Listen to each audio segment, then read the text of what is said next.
Well, the grass is growing very fast this time of the year, and here to help us know how much we should really be mowing and how we should be taking care of this fast-growing lawn, Dr. Rodney St. John of Ryan Lawn and Tree is back. So this is a question people ask. How often should we be mowing our lawns? Well, the guideline is called the 1/3 rule, which Right. means don't remove more than 1/3 of the leaf blade at any time you mow. So if you're trying to maintain bluegrass at 2 inches, don't let it grow higher than 3 before you mow it. If you're trying to maintain fescue at 3, 4, 4 1/4. And so that means at different times of the year, the grass is going to be growing more fast. You're going to have to mow more often. Like now, should be every 4 or 5 days. No kidding. Yeah, really? and in Wow. the summertime, it might be every 7 to 10 days. So you follow the pattern, how fast the grass is growing.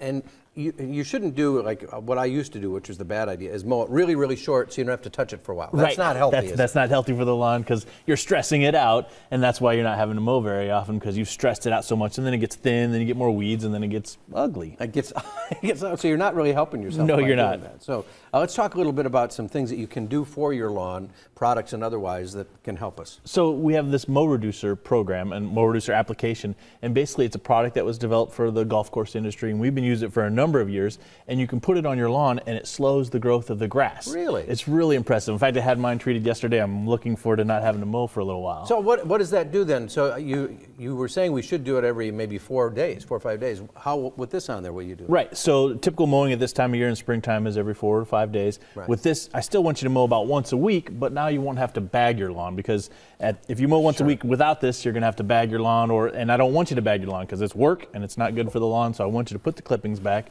and this will allow you to do that. So that is true, that it's better to let, as long as the clippings aren't over the top. Smothering the lawn, as long as they're not balling up and leaving big piles on the lawn. What's it do for it, the lawn? Well, there's nutrients in the clippings and there's a little bit of moisture, and so you're returning that back into the lawn. You're recycling those nutrients in the lawn. How much does this cost to kind of scale back your mowing needs? So it's the same application price as your normal lawn. So the bigger yards cost more and the smaller yards cost less. So I can't give you a real price. Depends on your yard. But it's not going to break the bank if this is something. Yeah, and the cool thing about it is so it's slowing the growth down. The grass will get greener and darker. Right. And then it's still producing energy, so it's going to use that food to grow more roots and to spread out across the lawn. So it'll be thicker and denser and then have a deeper root system so it can withstand some of that summer stress that's coming up. Now, as we are in the springtime months here, and we've had fairly decent luck with rain lately, and we're going to get some more rain this weekend. Yep.